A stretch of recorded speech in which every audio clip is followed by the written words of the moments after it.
Olá pessoal, saudações do crente docente. Está no ar o CDcast, o podcast da sua lição bíblica. Eu sou o professor André e estamos estudando a revista Discipulado Cristão, Teologia e Prática, da editora Central Gospel, comentada pelo pastor Gilmar Vieira Chaves. E hoje teremos a aula de número 9, intitulada O Discipulado no Ambiente Acadêmico. Gostaria de pedir a você que nos acompanha nesse momento que divulgue o trabalho realizado pelo crente docente. Inscreva-se no canal, compartilhe e ative as notificações para que nosso conteúdo atinja um número cada vez maior de pessoas, aumentando o alcance do nosso canal. O texto bíblico básico desta lição encontra-se em Daniel 1, de 1 a 9, e o texto áureo está em Atos 7, 22, que diz assim: E Moisés foi instruído em toda a ciência dos egípcios e era poderoso em suas palavras e obras.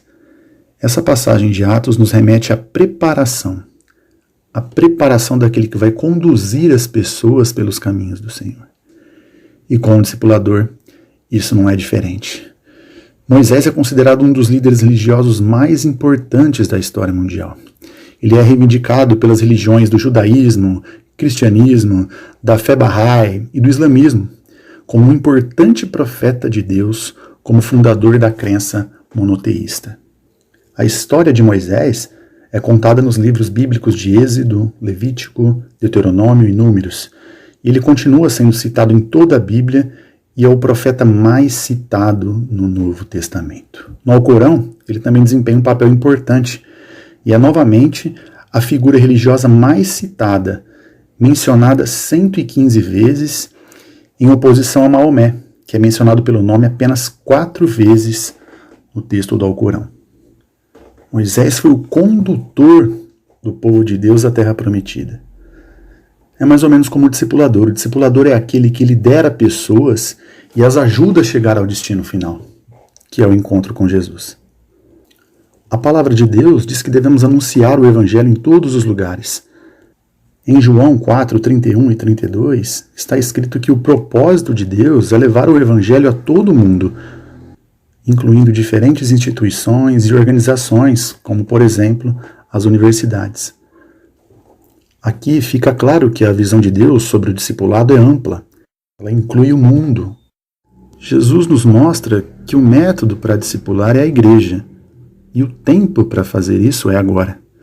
Precisamos entender que o discipulado não é simplesmente o cumprimento de um ato isolado, e sim um estilo de vida. É algo recorrente, contínuo e recursivo. Isso quer dizer que esta não é uma atribuição apenas de um departamento da igreja, mas sim de todos os membros da comunidade cristã, independentemente da função ou cargo que ocupem. Resumindo, quem é salvo pode discipular. E também precisamos lembrar que o trabalho do discipulador tem consequências eternas. A salvação ou não de almas ecoará por toda a eternidade. Iniciando a minha introdução sobre esta lição e cobrindo também a seção 1, eu gostaria de evidenciar 3 elementos que são fundamentais para o discipulado no ambiente acadêmico. São eles a paixão, a visão e o comprometimento. Muitas vezes falta-nos a paixão de Raquel quando disse: dai-me filhos, senão eu morro. Onde está a sua paixão, está a sua alegria, está a sua vida, e é onde sua vocação se desenvolve. Quando você faz o que Deus lhe pediu, mais apaixonado você se sente. O segundo elemento é a visão, que nos remete a um horizonte de planejamento, de visão de reino. João 4,35 diz o seguinte: Vocês não dizem, daqui a 4 meses haverá a colheita? E eu lhes digo, abram os olhos e vejam os campos. Eles estão maduros para a colheita. Precisamos erguer nossa cabeça e ir além dos muros da igreja. Precisamos erguer a cabeça e perceber que o mundo está desorientado sem Jesus. E isso inclui todas as pessoas, do doutor ao analfabeto, do pobre ao rico, do jovem ao idoso. Sem Cristo, o homem está perdido. É preciso vislumbrar o que está ao nosso redor. O ambiente acadêmico é influenciado por um macroambiente, recheado de ideologias e cosmovisões diferentes e conflitantes com a cosmovisão e visão de mundo cristã. Na Índia, por exemplo, há mais de 360 milhões de deuses. Quase 11 mil línguas são faladas e o evangelho foi traduzido apenas para pouco mais de uma centena delas. Na África, a feitiçaria reina, a perseguição aos cristãos, assim como na Índia, é implacável. Na Inglaterra, menos de 5% dos evangélicos protestantes frequentam uma igreja. A comunhão naquele lugar se quebrou. Os templos têm sido transformados em boates, bares, museus e mesquitas. No Oriente, o islamismo atingirá em poucas décadas quase 2 bilhões de adeptos. Enquanto os nossos jovens cristãos, especificamente no Brasil, largam a fé em sua maioria quando adentram as universidades. Os jovens muçulmanos saem das universidades mais crentes do que entraram. Muitos jovens muçulmanos iniciam sua trajetória acadêmica nas universidades europeias. E lá permanecem por muitos anos, indo da graduação ao doutoramento ou pós-doutoramento. E como eu já disse, saem de lá mais crentes e mais convictos de sua fé. Os muçulmanos se procuram no ambiente acadêmico e se associam. Eles tecem o seu estofo social dentro de qualquer ambiente. Será que falta isso para os jovens cristãos universitários aqui no Brasil? Eu digo isso não como uma segregação, mas como a legitimação de um grupo. Essa é uma coisa que precisamos pensar. Isso impede que princípios e valores cristãos façam parte das decisões e ações nos ambientes acadêmicos. Por fim, eu cito o comprometimento. Precisamos entender que o discipulado exige tempo e dedicação. Discipular é tratar do caráter das pessoas e requer disponibilidade de ambos. Um discipulado realizado somente no discurso é uma farsa, é uma mentira. Devemos combater o discipulado cosmético e pregar um evangelho de mudança. Para vocês terem uma ideia, antes da reforma, existiam cerca de 60 universidades, e algumas delas com mais de 300 anos de idade, e restritas exclusivamente à formação do clero. Foi depois do movimento da reforma que a população teve acesso às universidades, em que grandes universidades foram criadas por cristãos reformados, dentre elas a Universidade de Yale, a Universidade Livre de Amsterdã, a Universidade de Harvard, a Universidade de Princeton. E um lema abastecia essas universidades, que era uma igreja, uma escola. A reforma protestante no século XVI levou não apenas a profundas mudanças na doutrina, nos rituais e na liderança da igreja, como também atingiu níveis mais amplos, como as dimensões socioculturais e políticas da época. Esse movimento também teve repercussões no campo da educação, e os reformadores constantemente evidenciavam a necessidade de uma educação religiosa consistente, proporcionada aos jovens, baseada exclusivamente na Escritura. A reforma protestante se mostrou favorável à educação das massas, de todas as crianças e jovens, independentemente de gênero e posição social. A reforma protestante pode ser considerada como o evento mais importante da história da Europa no século XVI, e João Calvino foi um teólogo notável pela profundidade do seu pensamento e, ao mesmo tempo, pela sua visão, como um visionário e um homem de ação, que juntamente com Martinho Lutero, Philip Melanchthon, influenciaram decisivamente a evolução de grande parte do conhecimento na Europa e na América do Norte.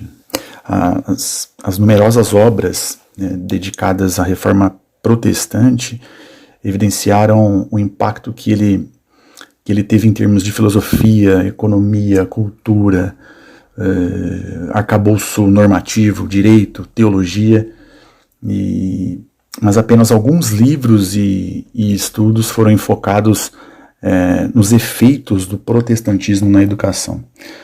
Os reformadores da primeira metade do século XVI pretendiam ser principalmente pedagogos religiosos, capazes de proporcionar às pessoas, à população, uma sólida educação cristã baseada na palavra de Deus. E é importante notar também que no final da Idade Média destacou-se a estreita ligação entre educação e piedade laica, bem como entre educação e a reforma que aconteceu naquele momento histórico nos mosteiros, né? E o humanismo da Renascença abraçou um conjunto de valores ou ideais culturais e educacionais, mostrando um acentuado interesse pela antiguidade grega e romana, em que os estudiosos da época buscaram os melhores meios para melhorar o nível de conhecimento humano sobre isso, né? Então eles perceberam que a relação do homem com a divindade e seus semelhantes só poderia sofrer uma mudança para melhor por meio da educação. E além disso, muitos dos famosos tratados filosóficos e teológicos da época traziam sempre no título que pode ser traduzido para o português como educação. Então a conclusão lógica pode ser que nenhuma mudança no nível sociopolítico ou institucional pode ser alcançada a menos que seja procedida por uma mudança semelhante na educação intelectual e espiritual, né? Que seja propensa a dar uma nova orientação à atitude do homem, à ação do homem, né? Para o mundo e para a vida em geral, incluindo nesse escopo o ambiente acadêmico. Para os reformadores do século XVI, que enfatizavam a doutrina do sacerdócio de todos os crentes, a educação cristã e a evangelização eram bastante semelhantes nesse sentido, né?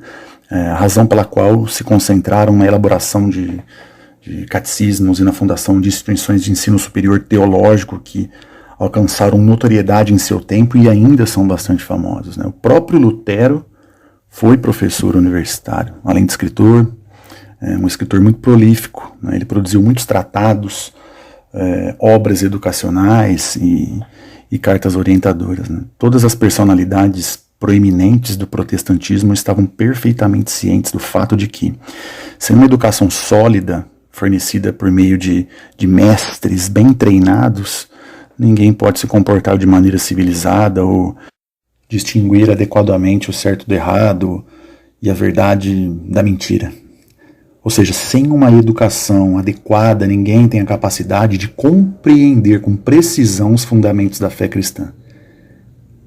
Essa era uma das principais premissas de Lutero. Na visão de Lutero, a educação é uma oportunidade de servir melhor a Deus e apoiar os outros seres humanos, os irmãos de fé e aqueles que serão discipulados, aqueles que serão salvos para o Senhor, pois um homem educado enfrenta melhor os desafios de sua existência e de seu tempo do que um homem sem educação.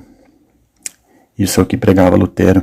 E a educação, de alguma forma, é de dupla natureza, no que se refere à qualidade do homem como um ser criado por Deus, que vive em uma sociedade e, portanto, tem que obedecer a regras dessa comunidade humana da qual faz parte. A ênfase que os reformadores colocaram na educação das jovens gerações, incluindo elas os jovens do ambiente universitário e acadêmico, que nada mais são do que os líderes religiosos, tomadores de decisão, empresários e políticos de amanhã, pode ser melhor compreendida no contexto de uma mudança de visão ou cosmovisão, como ocorrida no final da Idade Média. É importante destacar ainda nessa seção 2 da lição 9, que é de conhecimento comum que os reformadores eram homens cultos, talentosos, e a própria reforma veio a ser um resultado da reflexão sistemática consistente sobre a Bíblia e sobre o grau em que a doutrina da igreja da época observava e seguia as Escrituras. O que podemos evidenciar nessa seção da lição é que o homem não pode simplesmente acreditar em qualquer coisa. A ignorância é a culpada e a credulidade é a causa da ruína do homem. O homem bem educado e crente em Deus analisa, compara, verifica e tira conclusões no saber. Pois, como disse Calvino, o entendimento se une à fé. Essa afirmação final de Calvino é emblemática, tendendo a refletir a mentalidade de uma época que sabiamente poderia reconciliar ciência e fé. Seria uma grande conquista se nós, no que vivemos hoje no século XXI, pudéssemos pelo menos tentar meditar mais sobre esse equilíbrio espiritual que nossos antecessores encontraram e que parece que perdemos, pelo menos parcialmente. Bom, pessoal, agora quero falar um pouco sobre a seção 3, que é o discipulado exercido no ambiente acadêmico. E eu inicio essa sessão com uma citação de Salmos 119 e 130, que diz assim: a revelação das suas palavras esclarece e dá entendimento ao simples. Isso quer dizer que, para levar a palavra de Deus ao ambiente acadêmico, não precisamos de rebuscamentos linguísticos. Precisamos de uma linguagem simples, acompanhada de um olhar amoroso. Precisamos fazer com que as pessoas notem que elas são amadas. E isso deve ser evidente na abordagem de um discipulador. Devemos ter em mente que o relativismo reina no ambiente acadêmico, e pensando nisso, precisamos estar preparados para confrontações e discordâncias ideológicas. Observando os campi brasileiros, é notório que a maioria dos alunos de universidades não tem interesse em conhecer Jesus, e que a grande maioria está presa a distrações, como festas, uso de drogas, bebidas alcoólicas, dentre outras coisas. Para discipularmos nesse ambiente, precisamos persuadir e perseverar no discipulado. Somente dessa forma poderemos combater o relativismo extremo ou absoluto, entranhado nesses lugares, e apresentar de fato a cosmovisão cristã. No livro intitulado Não Tenho Fé Suficiente para Ser Ateu, em que o autor discorre sobre as verdades, sobre a verdade, em que a verdade é a palavra de Deus, ele cita alguns pontos que eu considero fundamentais para o discipulado. O primeiro é que a verdade é descoberta, ou seja, a palavra de Deus é verificável. Nós podemos apontar milhões de testemunhos ao redor do mundo. Outra, a verdade é transcultural, ou seja, ela é revelada em todos os lugares, independendo da localização geográfica ou das diferentes culturas existentes no mundo. Número 3, a verdade é imutável. A palavra de Deus é imutável. Deus é imutável. O Evangelho não precisa de adições, subtrações ou atualizações. Número 4, as crenças das pessoas não podem mudar a verdade. Isso quer dizer que o Evangelho influencia e não é influenciado. Número 5, as verdades são verdades absolutas. Isso quer dizer que a palavra de Deus é inegociável, irrevogável e intransigível. E por último, número 6, a verdade permanece a mesma. Assim como Jesus Cristo é o mesmo ontem e hoje e eternamente, como está escrito em Hebreus 13:8. Ao levarmos a palavra de Deus ao ambiente acadêmico, nós, como discipuladores do Senhor, precisamos considerar alguns desafios que podemos encontrar ao discipular na academia. Eu também destaco 4 principais. Primeiro desafio: problemas epistemológicos. É a dificuldade de entendimento e compreensão verdadeira da palavra de Deus. É relevante você conhecer minimamente o perfil das pessoas que frequentam o lugar onde você vai discipular. Por exemplo, a abordagem pode ser uma para um aluno de engenharia e outra para um aluno de letras. Mesmo que suas demandas sejam as mesmas. Isso quer dizer que precisamos encontrar a melhor porta de entrada. Saber sobre o seu público-alvo pode ajudar no sucesso do discipulado. Muitas vezes precisamos fazer como os espias no Antigo Testamento, buscando conhecimento sobre a Terra Prometida. Precisamos de estratégia, observação e conhecer outras visões de mundo que permeiam onde eu quero atuar como discipulador.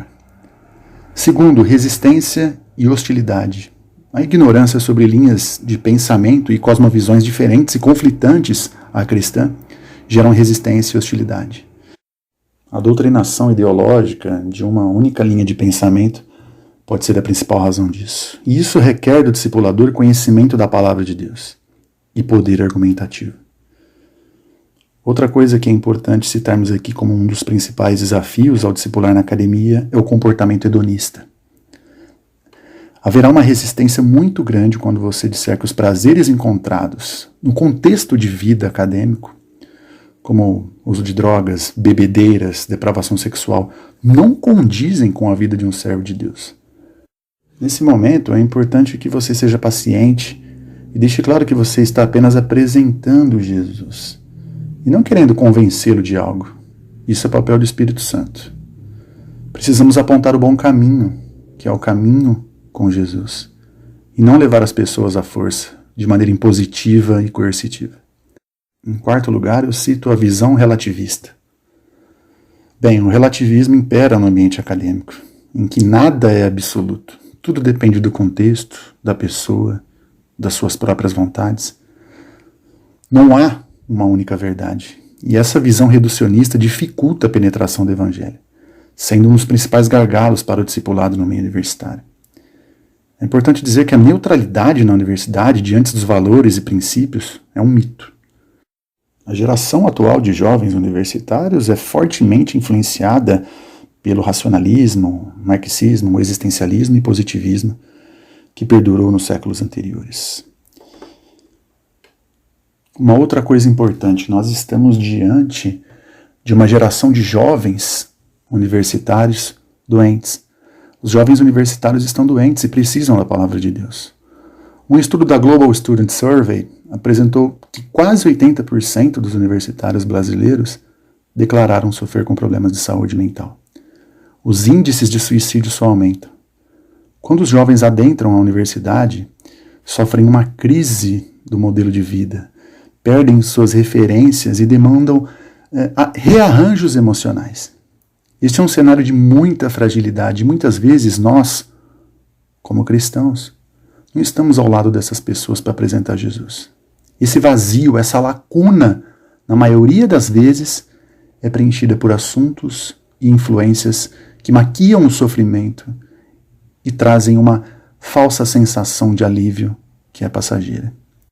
Olhando diretamente para o jovem cristão que adentra a universidade, eu posso apontar aqui alguns fatores que contribuem para o esfriamento ou abandono da fé cristã por esses jovens.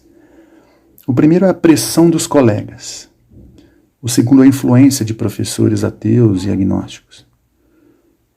Outra coisa importante é a abordagem do naturalismo filosófico e o materialismo presente nos ambientes universitários. E um dos principais é o pouco embasamento bíblico para sustentar a sua fé. Quando falo desses fatores, eu me lembro do livro de Francis Collins, que foi o cientista responsável pelo projeto Genoma Humano. Projeto este que foi responsável por fazer o mapeamento do DNA humano em 2001. E nessa obra, ele confessa sua fé no Deus da Bíblia. Esse livro se chama A Linguagem de Deus, um cientista apresenta evidências para a fé, uma tradução literal. Ele conta como se converteu aos 20 anos de idade e de como sofreu com seus colegas acadêmicos e os desafios que teve que transpor para professar a sua fé com liberdade. Pessoal, uma coisa que é fundamental dizermos é que não devemos negar o chamado para o discipulado. A fuga para a inércia ou invisibilidade é a negação do chamado. A igreja de Jesus, que queira ser invisível, não é a igreja do discipulado. Então se apresente, seja luz. É como está em Mateus 5,15. Ninguém acende uma lamparina para colocá-la debaixo de um cesto. Pelo contrário, ela é colocada no lugar próprio para que ilumine todos os que estão na casa. Seja luz para aqueles que estão na escuridão. Para ser um bom discipulador, também precisamos ser humildes. Você não é mais espiritual que os outros. Portanto, é preciso reconhecer que a única medida correta é Jesus. Como discipuladores do Senhor, devemos ver o outro como alguém que Jesus quer se aproximar e salvar. O encontro do discipulador com o ímpio não é um encontro livre entre duas pessoas, e sim o cumprimento de um propósito, o propósito de levar adiante o Evangelho e a salvação. E como levar o Evangelho adiante? Agora eu quero falar um pouco sobre métodos e abordagens de evangelismo para o discipulado.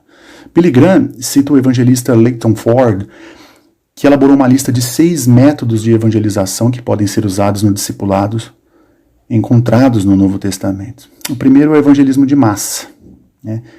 Este foi aplicado por João Batista, Jesus, Pedro, Estevão e Paulo.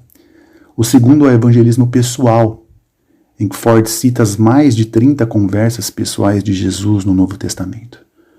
O terceiro é o evangelismo de improviso, destacando Pedro e João na porta formosa de Atos 3:1 e 8. O quarto, elevado por Ford, é o evangelismo de diálogo, em que o autor cita Pedro em Areópago e Apolo em Éfeso. O quinto é o evangelho sistemático, em que o autor cita o exemplo dos 70 enviados, como relatado em Atos 5:42. E por último, o evangelismo literário, encontrado em João 20:31 e Lucas 1, de 1 a 4. Pensando nesses 6 métodos apresentados, qual seria o melhor método de discipulado na sua opinião? Qual você tem aplicado no seu ministério? É importante dizer também que não há um método único que seja sempre adequado a todas as pessoas e circunstâncias, mas sempre será possível aplicar um deles ou uma combinação de métodos distintos, pois o Espírito Santo pode escolher qualquer método para usá-lo e ganhar almas.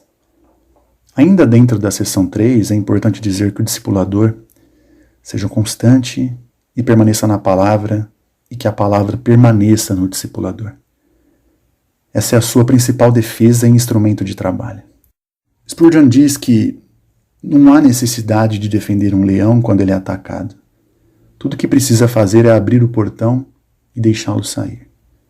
Que a sua defesa seja Jesus, que a sua defesa seja a palavra de Deus, e que o seu argumento e marca seja o evangelho e o amor. Então, ao discipular, não atenha-se a julgamentos, comentários adversos ou insultos. Preocupe-se com o julgamento de Deus. Seja livre da opinião alheia. O seu eu verdadeiro não ecoa da opinião dos outros. Discipulador, não se enquadre num padrão cartesiano e secular. E lembre-se que um bom discipulador gasta mais as solas das suas sandálias do que de seu assento. Busque a oportunidade de discipular. Não fique esperando uma liderança te convidar. Você não precisa de um cargo ou uma posição formal na igreja. Você precisa de um estilo de vida. Discipular é um estilo de vida.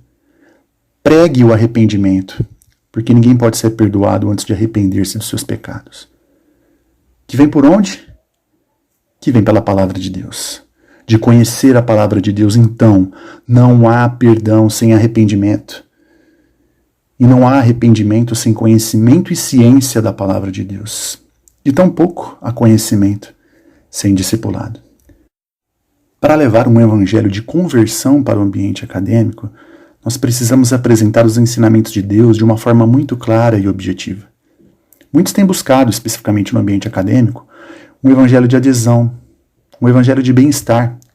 Buscam um evangelho sem confronto, um evangelho confortável. Mas esse não é o verdadeiro evangelho. Se você quer discipular um colega de classe, ou até mesmo um professor, busque um análogo na vida dessa pessoa. Procure uma situação propícia para discipular. Lembre-se, discipulador, você é o canal de Deus por meio da palavra. Como João Batista, você deve preparar o caminho. O discipulador prepara os corações para que Deus se manifeste. O discipulador aplana os caminhos e ajuda a tapar os buracos. Os buracos precisam ser aterrados, e aterrados com a palavra de Deus. Como nos tempos dos reis antigos, os discipuladores agem como servos. Quando os reis marcavam uma viagem, eles mandavam seus servos alguns dias antes para abrirem os caminhos para sua passagem. Os reis mandavam destruir os montes e elevações que estivessem no seu caminho. Os montes aqui simbolizam a soberba. E para que Deus se manifeste da vida do homem, a soberba precisa ruir. Nesse tempo, os servos também tinham um papel de corrigir os caminhos tortos. Os caminhos tortos simbolizam a hipocrisia e as mentiras da vida. Para Deus se manifestar na sua vida, é preciso que as mentiras caiam e sejam abandonadas. Por isso prega a verdade. Para Deus se manifestar no caminho de quem quer aceitar Jesus, precisamos pregar o caminho reto, sem sinuosidades. Agora começa a minha conclusão dizendo que o trabalho do discipulador precisa de qualidade. Precisamos de qualidade nas obras do Senhor, como está escrito em 1 Coríntios 3,12. Então não faça o discipulado um ministério de segunda classe. Não faça de qualquer jeito, apenas para cumprir tabela. O discipulado é uma obra de necessidade urgente, do momento atual, para agora. Nós precisamos de engajamento e vontade. Billy Graham disse uma frase que diz assim: Deus não tem tolerância com quem só fala, mas não faz. Então tenha comprometimento com o discipulado. Faça o seu melhor. Passe uma mensagem verdadeira do Evangelho, demonstrando que é possível um recomeço com Jesus. Eu encerro essa aula com um texto de Provérbios, capítulo 24, versículos 11 e 12, que diz assim: procure salvar quem está sendo arrastado para a morte. Você pode dizer que o problema não é seu, mas Deus conhece o seu coração e sabe os seus motivos. Ele pagará de acordo com o que cada um fizer. Chegamos ao final dessa lição e eu quero agradecer a sua audiência e também reforçar o convite para seguir o perfil do Crente Docente no Instagram, @crentedocente, no Facebook, endereço facebook.com/crentedocente. Ative as suas notificações no canal do YouTube, se inscreva e acompanhe nossos conteúdos. Deus te abençoe e até a próxima aula.